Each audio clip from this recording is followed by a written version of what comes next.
Hey guys, we are here live at the Comic Bug in Manhattan Beach for the Retro Ranger wrap-up. I am Joe. I'm Elle, and we are missing... Daniel is not with us this week because he broke his leg severely yesterday. He's going to get surgery tomorrow. Send him your well wishes and THS hashtaggers. He got chased by a dog. He fell. You actually think it got bit by the dog at the same time as he was falling? He might have rabies, so if you could send your well wishes and... to Daniel Jerome. Rest in peace, Battlestar Galactica, Battlestar Gagimtica. Rip. New trending tag.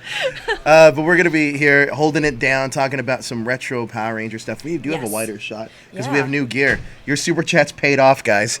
This is our first step. We're so fancy. And our first step. So far, no buffering, which is great. Hey, don't jinx it. I don't want to jinx it, though. Yeah, Sundays are the bloody Sundays. Sunday bloody Sundays. But we do have a few things to talk about. We have Power Ranger news. We talked about the retro episode. And introducing right now a new segment called...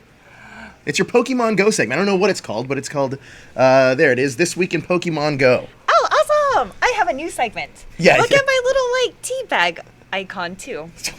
I feel like you could squeeze that into the Pokemon Go. Oh. You probably could. But what's new in Pokemon Go? I mean, right now, there's an event where you could catch a shiny Wingull.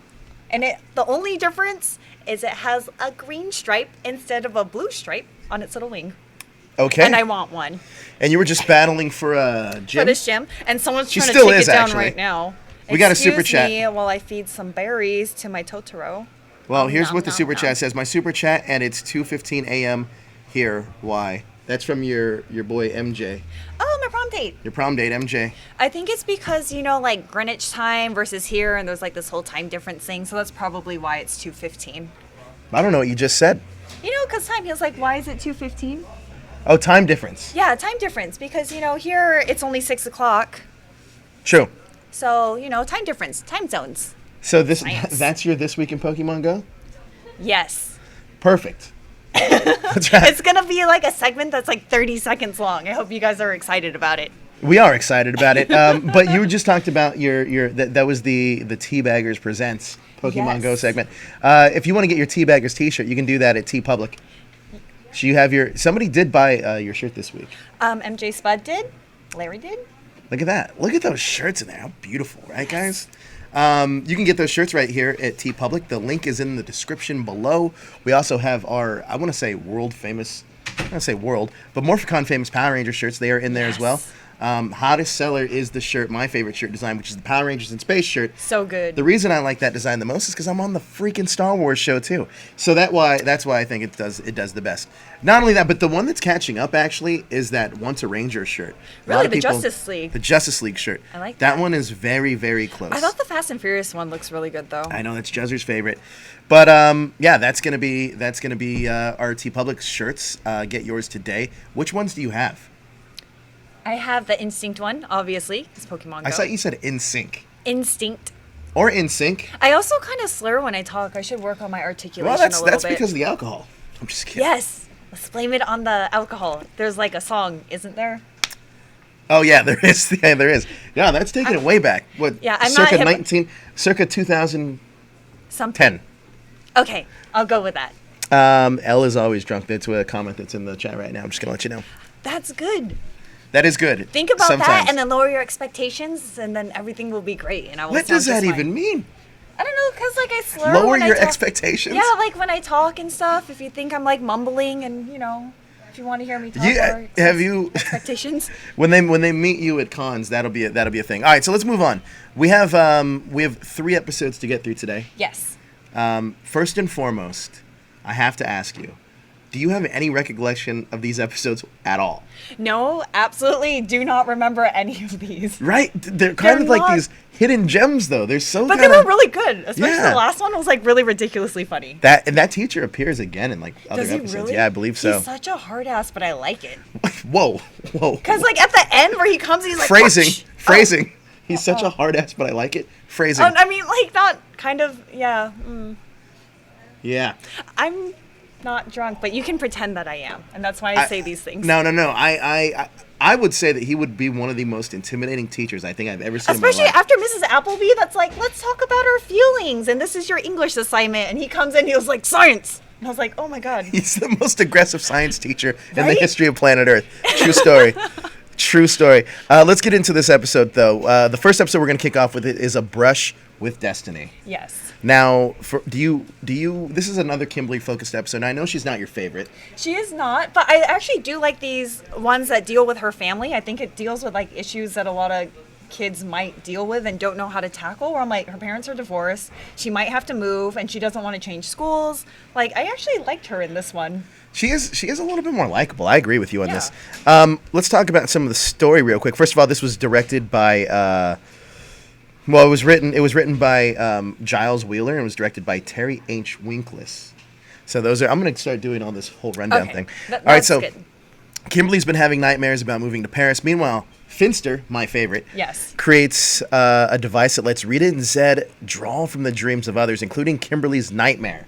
But this is kind of weird where, like, they've done this before, like, channeling your nightmares and making them real. So I don't know why they had to, like, meet her in person and extract that dream because they've already seen it. Yeah. They're like, yeah, she's having these nightmares about going to France. If she really wanted to mess with Kimberly, she should have done something even worse with it. What if Kimberly's mom's fiance was like a monster and it's really just a lure to like psychologically mess with Kimberly? Oh, man. That's dark. That That's is dark. dark. All right, so Zedd creates the plan about making the Artistmole. Yeah. And the Artistmole, the monster, is Kimberly's nightmare, is real, and he's sent to destroy the Earth as well as the Rangers. What do you think of the Artistmole? I don't know. It wasn't that compelling as a character. It just looked really derpy. And would French people be offended by that kind of representation of as a monster? Because I would. Why is it like? If you're French, it is a little like. It's like, really, that's the monster you're choosing to represent and like the big bad of this week. But it's also very stereotypical French. And yeah, like Like, en français. Oh, I wonder versus, like, in France if they got this episode and they're like, no. fucking Americans. Right? Right? And I feel like It's hilarious. I like that. I like that a lot. Now the Rangers are asked the help of Ninjor, who's drained of their colors and their powers. okay, so do they get their powers from their colors? Great question. I didn't really understand, like, okay, so you're black and white, so you're weaker now, but Tommy is, like, always a white ranger, so Yeah. you should be just fine? It didn't change whatsoever Yeah. for him, really. That's great. Kimberly has to face her fears in order to destroy the Artistmole and to save her friends. When Kimberly realizes the fear isn't the monster, but the massive changes that are happening in her life and that she's about to experience, she gets the confidence to destroy the Artistmole. I like that. That was a teachable moment to be like, no, I know you're having a lot of anxiety and you're anxious and you do need to confront it instead of, like, putting your fear into, like, I don't know, what do you call it, different... I also like Kimberly's face in this picture that we have here. I don't know what she's doing necessarily, but it's amazing. It's cute. But that is kind of like dark though. That what if this was all just a dream and it's a manifestation and Kimberly's like psychology? Like this episode psychologically is kind of deep. Yeah. Like it's really just about moving on and changing things up. Crazy how these are going. But it also kind of made me think about the other Rangers when they just went to a peace conference that's obviously still going on, where she was like, oh, I don't want to end up like Zach, Trini, and Jason, and be like, oh, no, I won't be a Ranger anymore, and we won't communicate with them anymore, and I'll have no friends. So the fear for her, I feel like, is real after seeing what happened to the other Rangers that got replaced. As the other Rangers like, we don't even take their letters anymore. 'cause They're just sitting in our mailbox. She immediately found a new best friend in Aisha over Trini, and she's like, oh, no, Aisha. Like, She moved on fast. Yeah, super fast. In the aftermath, Kimberly talks to her mom about everything, but she is approached by Aisha and her parents, who offer Kimberly a chance to remain in Angel Grove with them until the end of the school year. Which is so sweet. I love that. That's like the most development for Aisha's character and her family that I've ever seen, that they are concerned about Kimberly. I thought that was a really great moment. Really stepped up to be that best friend level in this episode. Like proving that they do get along, and like the family has obviously met Kimberly and they hang out a lot, and they're like, yes, we would like her to stay at our house. Yeah, it is pretty crazy. Now, obviously, with this episode, this is a pretty self-contained episode, and I want to ask you guys in the chat, what do you rank it? And if you want us to read the comments, as you know, they already move fast. We have that super chat feature that helps support the show. As you can already tell with our new little system we have set up. We're zoom and enhance now. We are zoom and enhance. Yeah. Different camera shots, Elle. Different camera shots. Fancy. Pronouns, pal. Fancy. So we have the super chat feature that helps support the show. But we do want to know what you guys rank this. Now, what do you rank this episode? Honestly, because I like the content and the subject matter of this one, I got to give it a 5. And I don't even really like Kimberly, and this episode made me like her. That's you kind give of it a 5 for that racist mole? No, not for the racist mole, but for like Kimberly. And I feel like a lot of people that have to move and deal with this stuff. Actually, I'm going to give it a solid 4. Because I do think that it is a pretty relevant episode. It's a pretty good story about like just changes. Yeah, and if every episode kind of had these deeper conversations about what might be going on with kids, like, it would be an overall better series. But that's also, you made up a good, really, really good point, is that she doesn't want to be like Jason, Zach, and Trina, because you can kind of tell they got phased out, right? Yeah. Phased out from the show, but phased out from their friend circle, too. Yeah. Like, are they still at the peace conference, or did they come back and they just can't be friends because they're not Power Rangers? Like how when Tommy lost his powers, he's like, well, I better go away and hide in the cabin in the woods for like the next how many years? He did. He just kind of took off. Yeah. Layla gives it a 3.5. Blackwing gives it a 3. Jay gives it a 3. Edward Sanchez gives it a 4. Mikey Perez gives it a 3. And the Bat Ranger gives it a 2. Wow, those are kind of low. Usually, like, I'm the low ranker. A little sad. That's true. You do set the low bar. Yeah. Next up, we have the passing the lantern. Oh, this one was interesting. Got the notes and errors for it. Oh yeah. Forgot about that. I do this whole thing on this show, and I completely this is like your forget. favorite thing about like going through these old episodes. Because I think they're so interesting about this. So yeah, we do have notes and we do have errors, and just like in every episode, maybe it's because last week we had one gigantic. Oh, that's true. Episode and we did it all at the end. Did it all at the end. So let's talk about some of the errors that happened in this episode. Now, Rito smacked off Kimberly's communicator, despite her being in Ninja Ranger mode at the time. It's an error.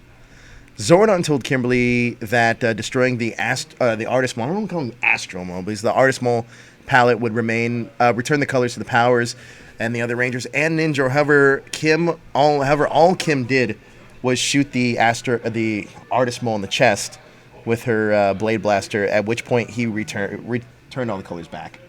Kind of lackluster. A little bit. Now you give this an episode of 4? No. A 5. You give it a 5. I gave it a 5. That's pretty impressive. Yeah.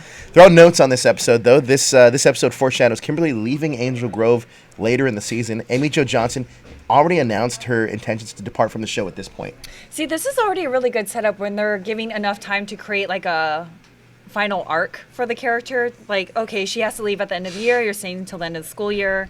And it kind of already sets expectations for fans, too, to be like, oh, no, we need to appreciate these episodes. She's going to leave soon. I didn't know this is when I was a kid that she had already announced that she was leaving the show. That I feel like that's kind of like a big deal, especially at this point in the history of the show, how big it had kind of gotten. That her being one of the originals, like leaving old Billy by himself. And the thing is, like, she's super cute. I'm pretty sure she was a huge pull for a lot of watchers. So I mean, and then not too long after this, she went on to Felicity. I've never watched that show, but interesting. I've never seen it either, yeah. This episode marks the only appearance of Aisha's parents. Oh, really? Yeah. Oh, you seem kind of shocked by that. I mean, I guess it makes sense. We've only seen the other parents like once too at like back to school night or parents' We've never night. seen Tommy's parents, by the way. That's true. Never. Now, here's an interesting one. The boyfriend of Kimberly's mother in this episode is not the same as seen in Return of an Old Friend. It suggests that she broke up with that dude sometime between that episode and got together with this one. Okay, so what's Kimberly's the time mom frame? Moves fast. Yeah. But Kim's okay with it. She wants her mom to be happy. I can understand why Kim doesn't necessarily like her parents, because it's like, especially her mom, I guess. Her mom's a little bit of a floozy, I would say. I don't know. We don't know. We don't know the relationship between these men. We don't, but short time passage, a season. It is, but how long have they? But she's been moving to divorced? Paris with this dude. She's barely known the guy. That's true. Getting protective over Kimberly's mom now. I know. A scene cut from the episode involved Kimberly having a heart-to-heart with her Uncle Steve from Foul Play in the Sky. Now, that was before you got here. Yeah, I don't really remember that episode. So, Uncle, do you remember the one? You don't remember this episode where they were like, I don't remember what they were doing. They were flying on an airplane. And, he fainted or something. You don't remember this? And she had to land the plane? Yeah. I vaguely remember this. Like, I don't think I've ever rewatched it, but even as a kid being like, oh man. Yeah. That's really, I could fly a plane. Like, look, she doesn't know anything and she knew how to land that. It was interesting because in this episode, in that episode that with Uncle Steve, that was like one of the first episodes I ever saw. Oh, really? Yeah, I think it was either that or Powerpunks. It was one of the two. But it was like the first episode I ever saw. But that's why that such a good memory of that show. I think that's it for the fun facts. All right. Not a lot, not a ton in that episode. So we're gonna move on to our second one. This is not your favorite one out of the bunch. I could already tell. It's not, and plus we've already spent so much time getting to know Adam. Are you burnt out on Adam? I love Adam, but the thing is, I was waiting for the Rocky episode, which is finally gonna come up, where it's like, because he hasn't really had a chance to shine except for when he wanted to have fun, and that didn't paint him in a very positive light. So I was like, man, another Adam one. I already like him. I would like to like some of the newer Rangers that have come on.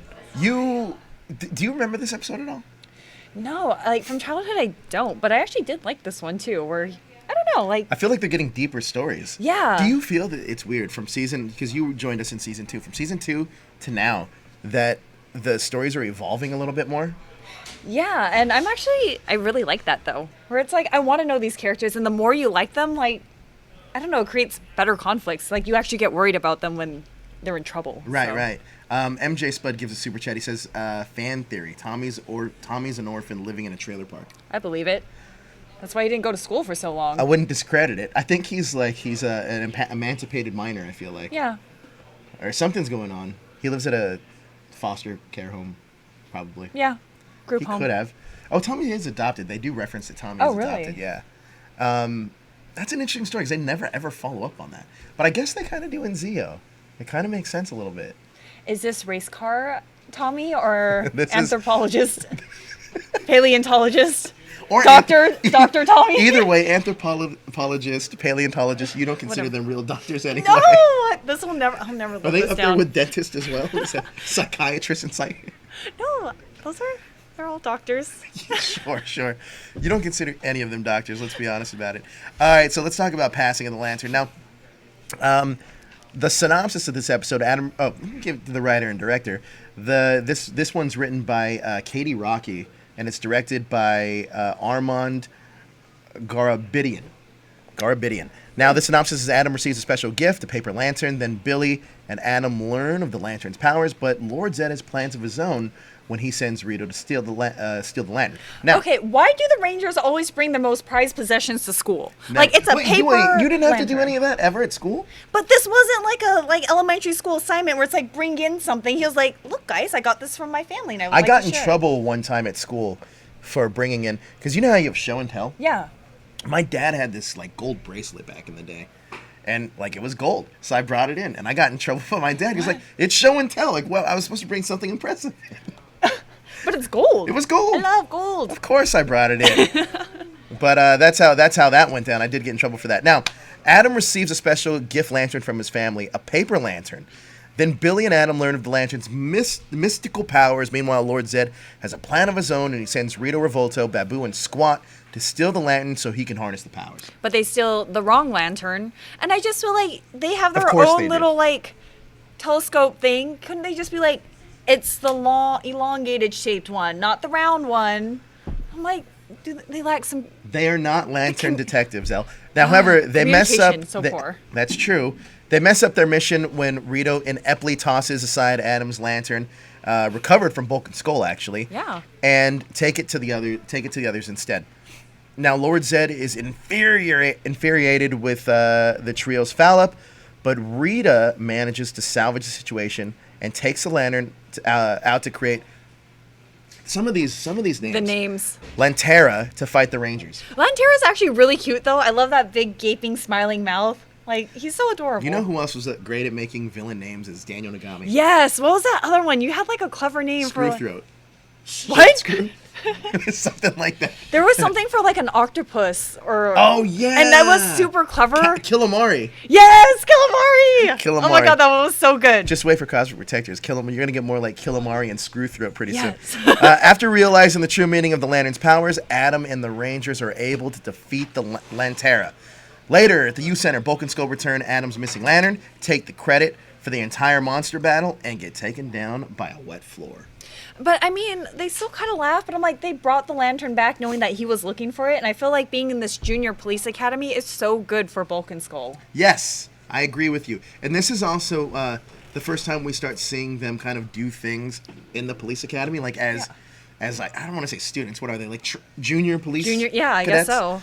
I'm really excited to see that. And you actually start seeing their character progression now. Yeah, and having the Rangers actually support them at their, like, I don't know, graduation ceremony the other week, where it's like, that's super sweet, considering the Rangers, like, openly mock them and tease them. But it's cool, too, that now it always feels like they have this overarching storyline, right? So in the first season, they're kind of just bullies. Yeah. The second season, they want to discover who the Rangers are. And the third season now is just really about trying to find the best way to help people, but in the most goofy way. Yeah. They're still, like, the comic relief, which is good, but their intentions are so good. Oh my gosh, I was just watching the finale of Power Rangers in Space, and we'll get there in like 3 years. Okay. But I was just watching the finale of that, and at the end of the series, I almost teared up because we've been watching some of these like older episodes because they do something, I'm like, man, real character progression, real character building. It only took about 6 years to get there, 5 years, whatever, to get there. But they got there. But they got there, and it made you really, really care. Oh man, I already like them so much. I can't wait. I'm gonna be like shedding tears in 3 years. You guys wait for it. Yeah. In the chat, what do you guys rank this episode? We want to know. Also, like I said, we got that super chat feature. And what do you rank this episode? Because I would say I have a feeling. I'm gonna try to like extract what I think you're thinking. Okay. I think you're thinking this is the weakest out of the 3 episodes. It definitely is. But I love Adam and the fact that it's like from his family and it means a lot to him. It still makes him a very likable guy. You think he's more likable than Zach? I actually do like him based off of those like first 2 episodes of this season. Was it those that were like Adam focused? Mm-hmm. Oh my god, I loved him so much. And like I love Zach, but I think I'm on Team Adam. You know, I gotta kind of agree with you. I feel that it's interesting though. I like Zach more as the Black Ranger. Because he's so fun. Because, yeah, and he's charismatic. Yeah. He's the ladies' man. Yes. I felt like... Adam is like the opposite, too. He's the complete opposite. And super I think shy and like... Yeah. Yeah. But not only that, but Adam really comes into his own in Zeo. So I feel like once we get to Zeo, that's where he gets his real big chance to shine. And you start seeing... Like, I mean, obviously now we're seeing character development. Yeah. But we get it even deeper in Zeo. I really like that a lot. Now... In the chat, let's... what did you rank this? I'm going to just give it a 3. Solid 3. Solid 3. That Ranger agrees with you. He also gives it a 3. All right. Megan Strickland gives it a 6. I'm assuming that's out of 10. That's about the same. It's about the 6 same. out of 10 is 3 out of 5. 3 out of 5. A 3.5-ish? Yeah. Math. Math. Thomas Franco gives it a 3.5. Layla gives it a 2.5. Blackwing also gives it a 2.5. And Edward gives it a 4 out of 5. What would you rate it? I think I'm going to give this episode a solid... middle of the road 3. All right. It's not horrible. It's not the best. It's not the best. It's not horrible. Middle of the road. Progressive storyline. Learn more about Adam. And the cool thing is, I actually like seeing character interactions, like Adam and Billy having to do something together. Because you know what's interesting? You never really get Tommy and Aisha having to do something together. Well, Aisha is like, the writing for her is just not developed, which is like really disappointing. I know we got more character development from her parents than we did her. Interesting. Which is disappointing. Disappointing. Now, as you know, my favorite part of doing these is the notes and errors. Yes. Here's the funny situation about this episode. No errors. What? Perfect episode in terms of errors. Wow, continuity and everything? Continuity and everything. They knocked it out of the This is like park. the first episode where there wasn't anything... Because usually like some of these errors could be like extremely nitpicky where it's like, I would never even notice that. Listen. I agree with you. A middle-of-the-road episode, no errors. They can execute middle-of-the-road episodes just fine. Now, there is one note. The inscription on Adam's lantern meant true strength comes from oneself. Okay, is Adam also Japanese? Because that was, like, Japanese writing, and I was like, oh, okay, that's cool. I'm 90% sure he's Korean. Yeah, I was just, because the writing on it, I was like, unless your ancestors, I don't know, just bought it from a store. And I guess there is one error. Good catch. We're going to update those notes. There is one error, and that's that Adam is not Japanese. However, that is Japanese characters. Is that correct? I'm pretty sure. I'm like 90% sure. Does anyone know for sure? I don't know. Put in the chat. Japanese and Chinese used the same characters. But there was like a hiragana suit in the end, and I was just like, that for sure is Japanese for like the ending of it. I was like, no, they don't have that in Chinese. Man, there was an error. We need to update our We need errors. to update those notes. Man. All right, so that's a fun one. Now we're gonna go on to. Oh, I see a picture of it. Yeah, that's Japanese. That is Japanese. Now we're gonna go into. This is an interesting episode. This is an interesting episode mainly because this teacher was the scariest man. So intense. He was probably scarier than Lord Zedd. No joke. For sure. If the Rangers had to face this guy, I think they would just crumble. But they were already like standing up straight. They're like, "Yes, sir. I like your tie, sir." You know, and I'm like, "Wow." Wizard for a day. The title is so misleading too. It is Where I was like, misleading. "Ooh, a wizard," and I'm like, "Wait, what? Science?" Those are two totally different ideas. But all right, I'll allow it because it's Power Rangers. This is such a hodgepodge worth of stuff that's going on in this episode. Yeah. And we're gonna get to it, but you got a teacher for a day. By the way, if they ever had a teacher for a day at my school, that would have been great. Like, did you after watching this, do schools do this, like a teacher for a day thing? I don't think it would work. It would not work. It would not work, not even a little bit. No, there's no way it'll work. But this episode is written by Mark Hoffmeyer and directed by Armin Garabidian. Again, yeah. 2 back-to-back episodes. Now, the synopsis for this episode is Rocky is picked to be teacher for a day by switching places with the science teacher, Mr. Wilton, while Rito switches places with Lord Zedd and tries his bony hands at world conquest. I thought that was kind of cute where Rito's just like, "Hey, can we do that?" And Zedd and Rito are like, "All right, we're kind of tired. You can just do it." It is kind of a funny change. Especially since Zedd is like, "No, I am the absolute ruler." He's like, "Okay, we'll be subservient to you for a day." I was like, really? The guy that can't get your name right, that you're throwing a hissy fit every other second? I feel that Rito's really growing on you. I love him. He is probably one of my new... Favorite characters? Are you going to say favorite characters? Yeah, I'm rooting for him because he's actually pretty competent. Instead of Goldar being like, all you have to do is take this one thing from the Rangers when they're not even morphed, and Goldar's like, oh, I don't know. And Rito's like, all right, I got it. For looking so menacing, Goldar is the biggest goof. And he's such a brown noser. I don't like that. Dude, there's a great... Did we ever talk about the Go-Go or the Power Ranger comic episode? Issue? I think it's one of the annuals where it's Goldar has a brother. Wait, what? So Goldar has a brother, and Rita comes out, and Goldar serves Zedd at this point. Okay. And Rita comes out, and pretty much is like, no, you're going to serve me, and pretty much if you don't serve me, I'm going to kill your brother, and kills her brother anyway. He's like, all right, I'm going to serve you. Oh my God, that got dark. Dark. I also like Rita in this. I really need to read these comics. They are so, every time you bring it up, I'm like, this is so amazing. Well, they just said, you should jump on issue 31 because it's got a new story arc, new team. Okay. But you won't know any of the characters, so maybe you should start at the beginning. I had to start at the beginning. I'm one of those. Go Power Rangers. I'm a completionist. Got to start at the beginning. All right, let's talk about this episode. Now, Rocky arrives at the juice bar loaded with teacher edition textbooks to study. He explains that he was picked to become teacher for a day in an experiment in which he trades places with the teacher and do his job while the teacher spends a day as a student. Yeah. Cool little switch, right? Yeah. This premise is actually really good. It's interesting. It's cool it would never work, but it is interesting. Especially since the villains are mirroring the same thing. I was like, oh, this is fun. Now, when asked by his friends who will be switching with, Rocky points to Mr. Wilton, the toughest science teacher, not just in Angel Grove, but in the world. Yes. And in the Moon Palace. Let's talk about Mr. Wilton for a second. Yeah. He's intense. If you had him and you were his student, would you try to switch classes? No. You'd stay in his class. I think I would just be quiet in the background because it's I feel like he's the type of teacher that would be like, I know you try to switch out. I'm going to make your life hard in some other way. I'm going to make sure that you're in my class next year or something like that.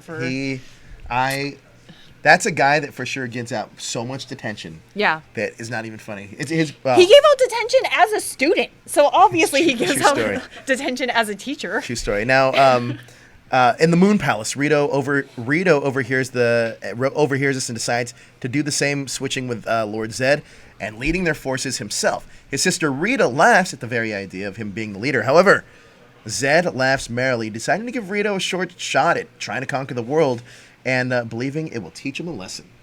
And you did like this part of that episode. I did. And I do like that they're having a little fun in the Moon Palace. Well, fun, I guess. They got to try something new, right? But I mean, like that Finster moment too, where I was like, Finster. I thought Finster was gonna be super excited to be like, yes, I've been creating these new monsters, and I have one specially for you. And Finster's like, no. Yeah. Hard pass. Oh, yeah. Hard pass, Skeleton Man. No monsters for you. The next day, Bulk and Skull are on parking detail handing out tickets, which might be the worst job in the world, mainly because you are hated by everybody. I mean, but they still did their job, which is surprising. They did their job because... And they're, like, actually giving them jobs. Like, these bumbling guys are like, yes, parking tickets for all. They haven't graduated high school quite yet, but that's to come. Skull wants to go home out of boredom, but Bulk insists that they remain on this for the chance to take on a real police case. Yeah. And does parking tickets eventually equate to getting a real police case, do you think? I mean, in Zootopia, it did. Good point. Good point. That's a very good point. Now they let's see. Oh, we got a super chat. Oh man. Let's see. Bat Ranger. I think Billy would have been a better choice for Teacher for a Day. But Billy's already It'd have been a too teacher. easy, right? Yeah, like he's already so smart, and then everyone is also like, I don't know if he would be a good teacher because there's been multiple times where he's like trying to speak smart and he uses words that nobody understands. It's and a they're Trini, like, but she's gone now. yeah, but Trini was a translator. It'd be like, I understand what Billy's saying, and here it is in like normal understandable, talk, yeah. like layman's terms. Now, when they spot Rocky in the suit holding one of his teacher's books, they believe that he's cheating, and the investigation and they investigate Rocky's locker. Yeah. Of course, like good detectives would. Yeah, and why doesn't he lock his locker? Rocky? Yeah. Well, we're gonna get to that in Zeal. Rocky's not the sharpest tool in the shed. All right. Bulk and Skull take all the books as evidence as Rocky is left to improvise poorly as he teaches a science class with no guide as to what he's doing. Meanwhile, Mr. Wilton is having a hard time adjusting to being a student due to his hard-as-nails teaching attitude, cutting into another teacher's attempt to teach a class. Yes. Man, this guy. They couldn't have chosen a better guy to be like the casting on this, brilliant. So good. Yeah. Hands down, one of the best castings they've ever done. Now, Rito's trying to figure out what he's supposed to do since, despite Zedd and Rita giggling at him, he eventually gets the idea and sends down a monster. He calls Finster in, orders him to make a monster that they can destroy the Power Rangers. However, Finster flat out says, nope. Nah, ain't gonna happen, bro. As he works for Rita and Zedd. Annoyed, Rita takes one of the clay Finster monsters working, and he makes it himself. And like, considering he doesn't know what the heck he's doing, and he made a monster, I was like, dude, if they just like teach Rito a little bit, I bet he could destroy the Power Rangers. Probably. He has been doing like an outstanding job. Now, at the same time, Rocky's in the park with Mr. Wilton. They both are explaining how terrible their days have gone. Goldar informs Rito of this, prompting him to worry as his monster isn't ready yet, per suggestion. Rito sends down the Tenga warriors to attack. Are they Tenga or are they Tengu? Because I feel like they, even in the episodes, like from episode to episode, They're I feel Tenga. like, okay. They were Tengu in the movie, but they were Okay. Tenga. But All no, right. you're right. They Okay. probably fluctuate. As Rocky leaves, the Tengas sweep down and attack Mr. Wilton by mistake. Now, while Zordon calls out the others, Rocky shifts into the Ninja Ranger form and comes to Mr. Wilton's defense. Mr. Wilton can take care of himself, I feel like, though. Dude, especially by the end where he's just like... Karate chops I'm like, that board. oh god, you're even more scary than I thought you were. Yeah. I do have a general question, though. So they have ninja powers. Yeah. But they also still have their morphing dino powers. Yes. Ish. I think it's an upgrade. It's kind of like, I would say Super Mega Force and Mega Force, but that's not going to make any sense to you. No. But it's I guess it's their ninja powers. I don't know. Like, they're ninjas, so they're like regular humans, and then they have ninjas where they give them a little extra clothing around their head that makes them stronger, and then finally they get helmets. Producers at Saban must have been scrambling because these costumes are iconic, obviously. Yeah. And what I mean by that is that these original costumes they probably didn't want to switch out because, I mean, even now, if you think of Power Rangers, these are the costumes that come to mind, right? It's true. And I think that they're trying to hold on to every shred they possibly can. We got another super chat from Bat Ranger again. This helps Rocky 4th down and long later. This will help Rocky later. But it's these iconic costumes, they didn't want to switch out of them, and I understand that. But Man, Kimberly looks like I Dream a Genie. She does. In this image. She does. Yeah. But that's only 5. Oh, Rocky's not there. That's why. Yeah. But yeah, that's they're doing everything they can to grasp at straws at this point.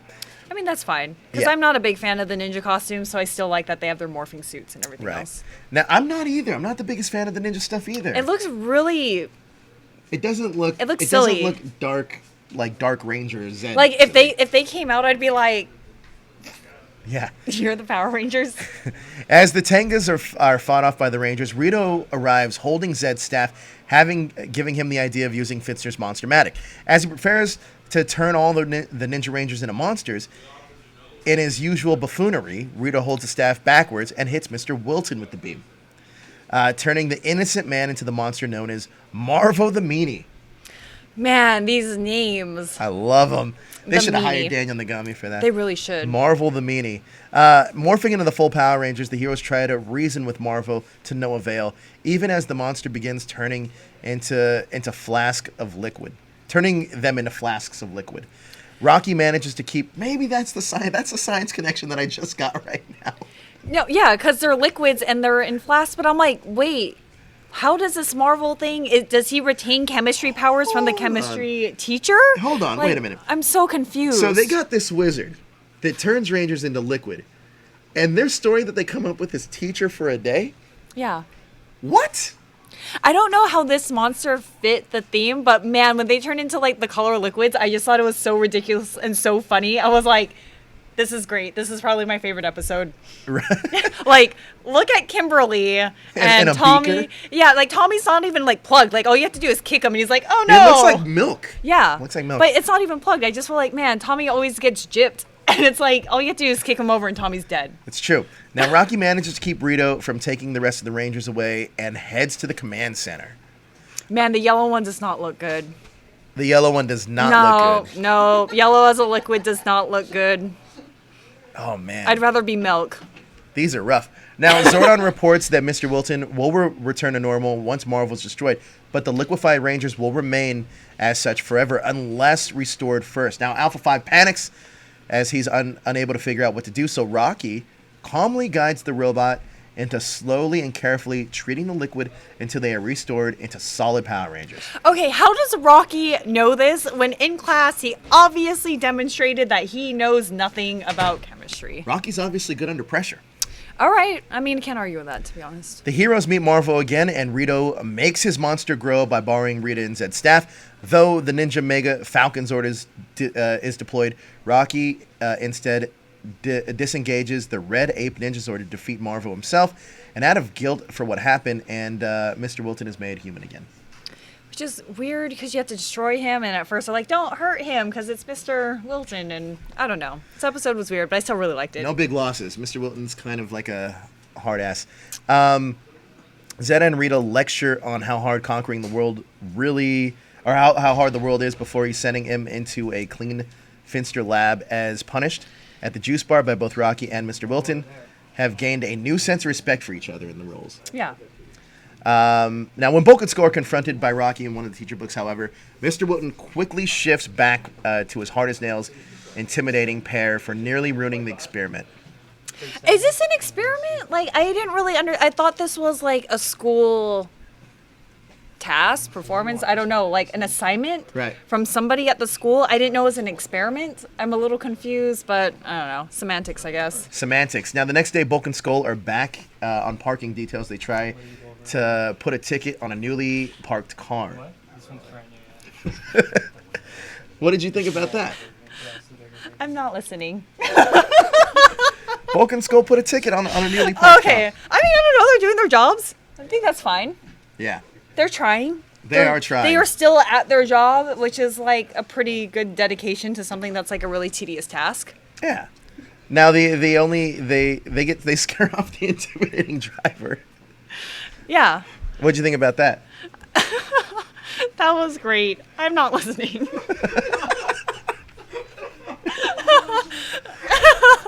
Well, there's Rocky for a day. And he's got the lab coat. He looks so smart. Well, that's the only time he's probably going to hear that. Okay. Oh, poor Rocky. Yeah, no, it's that one driver that stepped out of that car thought it was Zeus. From you don't know who Zeus is? I don't know a lot of things. From No Holds Barred? From I don't know what other movies he's from Friday. Like lightning bolt. Lightning No, like bolt? Friday. Debo. I don't know. You've never seen Friday? Are you kidding me? I'm not. I don't lie. Yeah, you do. I'm just kidding. There are some notes and errors in this episode, however. Note. First time a lone Ninja Zord defeated a monster. Oh. Good for you. You had a good day. This is the first time that the only one Zord detaches from the Megazord formation to attack a monster by itself, which is the same thing. Yeah. Second episode to have the Rangers morphing from their ninja forms to their Ranger forms. Yeah. First episode since Ninja Quest to have Ninjor not appear. You know, I don't ever miss him. Like, the voice for him does not send match. Those get wells to Daniel, because he does a great Ninjor voice, and we want to get that voice back on the show. He does do a great Ninjor voice.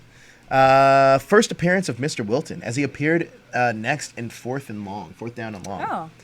Originally drafted title for this. More karate chops. Ooh, this is a good one. The original title for this episode was called The Wacky Wizard. Why? Why is he a wizard? Why couldn't... I don't know. I mean, I can't complain. I'm not clever. I can't come up with better titles, but... This is also a good one, too, a nice little note. And maybe I'd be a hard ass, too, if my first name were Wilbur. His name is Wilbur Wilton. But he has, like, the... WW. Yeah, but that's a superhero name. Wilbur? No, when you have, like... Oh, I can't think of the word, considering Wonder Woman? Yeah, or no, like... I don't know. What are you talking about here? Give me another superhero. Peter Parker.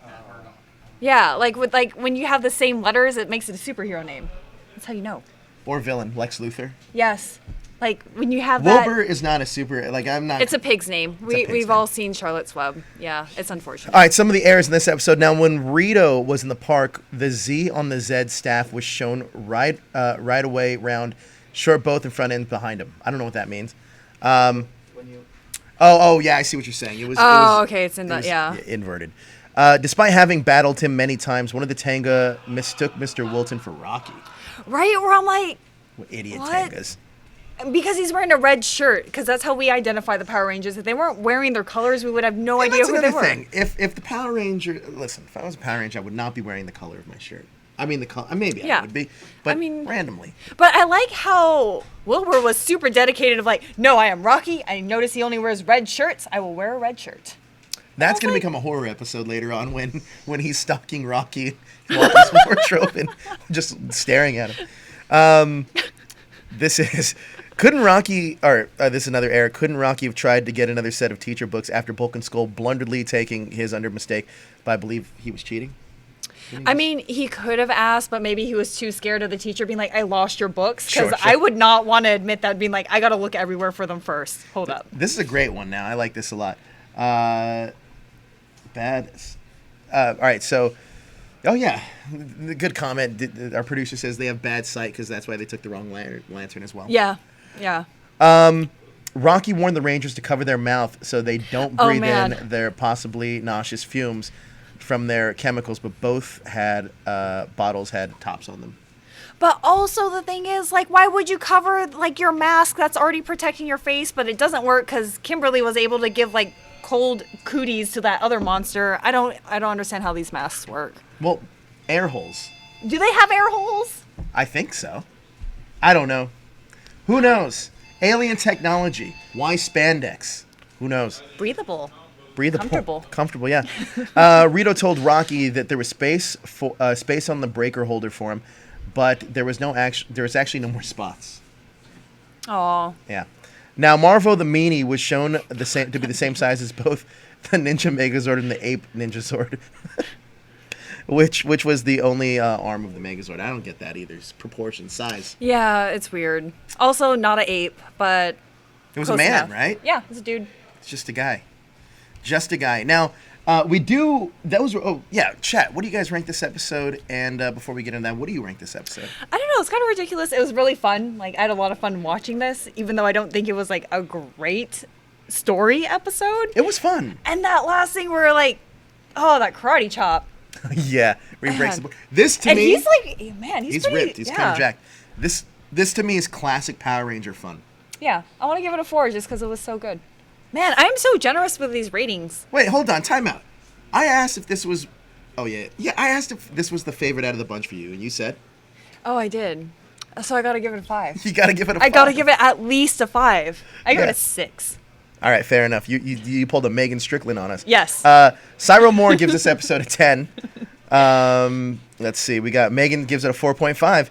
See, here you go. You got WWE Master gives it a 6. Mikey Perez gives it a 4. J Boss 3.9. Not quite a 4. Not quite. Not quite a 4. It's probably the 1 point was for that Rocky having, or Mr. Wilton having that red shirt. Yeah. Blackwing gives it a 3. Bat Ranger gives it a 4. Layla gives it a 4. Edward Sanchez gives it a 4.5. Man, Edward Sanchez, you are generous with giving episodes high rankings, and I appreciate that. And Saban appreciates that. Does he? I don't. Probably. Edward probably paid him in some way. Okay. But we do have Power Ranger news that we didn't talk about yesterday that we're going to talk about today. But before we get into that, let's talk about. We have this on THS. Or that hashtag show now, we have the new After Dark series, which is the Spotlight's on. And the Spotlight last night was on Justin, which we learned a lot about Justin. What was the most interesting thing that you learned about Justin? Most of the stuff I already knew. However, the one thing that I think that most people didn't know was his uncle was a giant Filipino superstar actor. Really? Yeah. And it was on a sitcom. He's like a Filipino legend, right? You're Filipino, JD, right? Is that true? His uncle? Do you just assume that all Filipinos just know? No, do you know who he is? So he's like a well-known he's like he was like the Jerry Lewis of the Philippines apparently. Oh wow. Yeah. So that's was super cool. That was a big thing.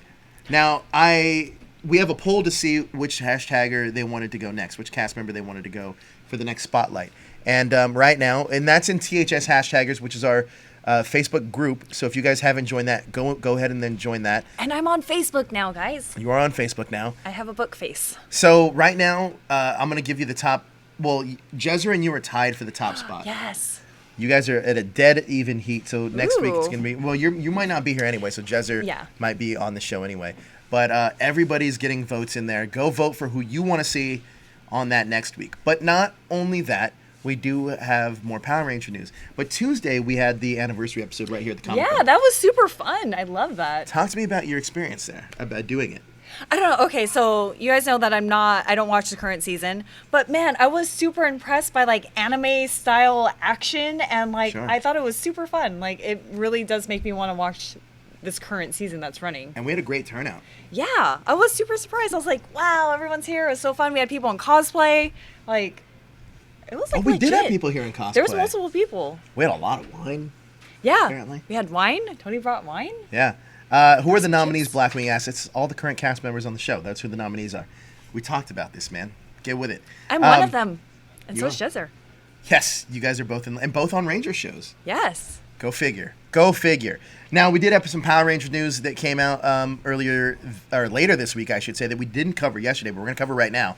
And I want to get your opinions on this. So, Power/Rangers creator Adi Shankar says that Power Rangers is better than Star Wars. Fighting words. Adi Shankar is best known for Dredd, the new Dredd, Lone Survivor. He's executive produced a bunch of films in Hollywood, and he does these things called Marvel. I think they were called Marvel Shorts or something. But he did a Venom one. Oh. I think he even did a Punisher one. He did a bunch of these, and he did a Judge Dredd animated thing, and he did this Power Ranger fan film that was more adult, and it just blew up. Oh, wow. But he did say that he thinks that Power Rangers is a better franchise. Now, I'm going to read his quote. He said, "I literally think Star Wars is not as cool as Power Rangers. Power Rangers is not about good versus evil. It's not a never has been. It's in the lens through which the stories are told, through the narrative lens. But really, it's about shades of gray, and that's always been about shades of gray. And it's about people working together to go overcome those shades of gray through a single point of view. That's why Power Rangers are super powerful. Star Wars is about good versus evil. I don't know what the Empire did wrong.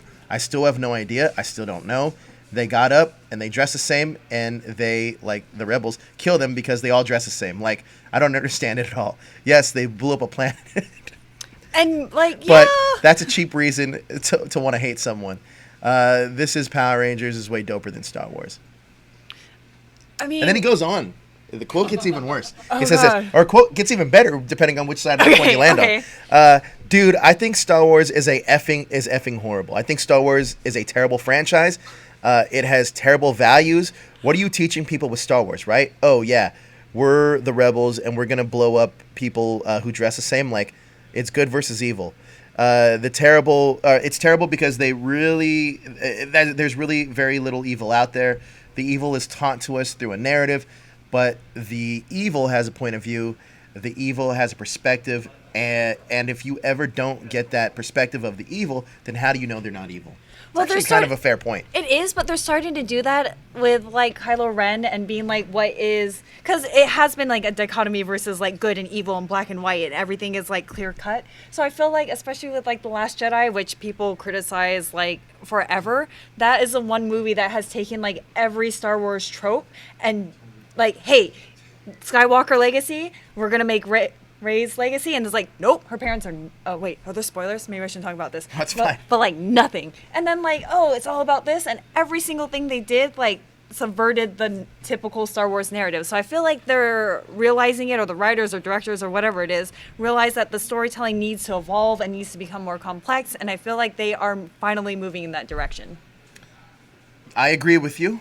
But I love Star Wars, so I don't know. But I love Power Rangers. But Power Rangers, this is like... Did you watch the Power Ranger movie, the 2017 movie? Yes, I did. That was so good. It was good. Like Zordon's characterization, I was like, man, that was movie amazing. Is better than Solo, I think. In my opinion, I think that movie's better than Solo. Man, I don't think it's better than Last Jedi, but I think it's better than Solo. Solo was so much fun, though. And I think Solo in the first act of that movie is so boring. Really? Yeah, 100%. Oh, I did think it was fun once you started trying to figure out who was messing over with who. I think that's where it got better. I really do think that the Star Wars franchise, I like it. I still do like it. I love it. There's room for both. Yeah, but the Power Rangers 2017 one, I was like, it's a really well told story. I hope they get like a sequel or something to expand on. This movie's pretty good. I know it didn't do that well, but it was super funny. Like the points that they hit, and it was just like, we're going to the Krispy Kreme, and I was like, what? Rito Repulsa? That's cool. We're going to get into our last news story of the day now. Any of you guys that are fans of the current season, Power Rangers Ninja Steel, which we do a show about on Saturdays called the Ranger Wrap-Up. That's not the retro one. This one is Power Rangers Super Ninja Steel. Enter how do you say his name? Jirai. Now, Jirai is a character that's from the Metal Heroes, and that's a big spoiler because this is kind of like a crossover with another brand. Is that correct? And Jiraiya is from another brand in Japan. So this is going to be quite interesting. Now, what do you mean another brand? Like part of... Kind of like Kamen Rider. Oh, okay. It would be like a crossover kind of like that. In the episode, it appears that he might be known as Sheriff Skyfire. So he's a sheriff? Kind of interesting. I mean, who knows? All right. But I think it's kind of cool. I'm kind of excited to see that. We haven't seen anything like this since... like Mighty Morphin season 3. Oh. Yeah, A Friend in Need. Yeah. So, who knows? That should be interesting. I'm excited about it. But if you want to follow everything like those Metal Heroes and everything else, you can check out Henshin Hangout. That is also on Saturdays. But I think that's going to do it for us. Matthew Thompson's here again, by the way. I know. Welcome back so soon. Yeah, I think that's going to do it for us. But is there anything else that we have to kind of get to? I don't know. I don't think so. I don't think so either. Long Beach Comic Con is next week. A few of us are going to be out there. We'll be talking to Nakia Baris from Power Rangers Zeo. Cool. And a few of the other cast members are going to be out there at the Long Beach Comic Con. So if you're in the Southern California area, go check that out. Also, if you're a Star Wars fan, stay tuned and join our Facebook page, Star Wars Trilogy Fanatics, or that hashtag show, since we do this cross-posting thing. Ro and I are going to be on there live talking about Star Wars. So what a great segue for that last article, yes. Right? We're going to be talking about all this. And if you're a Doctor Who fan, guess who joined the Star Wars franchise? Matt Smith. That's right. We're going to be talking all about it on Star Wars Trilogy. Come on over and join us, and that's going to be going on at 8 o'clock. So we'll see you then. Thank you so much for watching. Elle, where can everybody find you on social media? Elle Tea on the Instagram and the Facebook. And also, send your well wishes to Daniel. Yes. We just did find out that he is infected with rabies from that dog bite, and he is going to have to get surgery on his leg, so it's a double whammy. Oh, man. Might have a toe amputated, but we're not sure. We're not sure yet. We'll find out next week. We'll find out next week. Stay tuned. I'm Joe with That Hashtag Show. You can find me right here at That Hashtag Show. That Hashtag Joe is where you can find me on social media. But guys, thank you so much for joining us. Please hit that like, share, and subscribe button to stay up to date with everything trending and geek pop culture.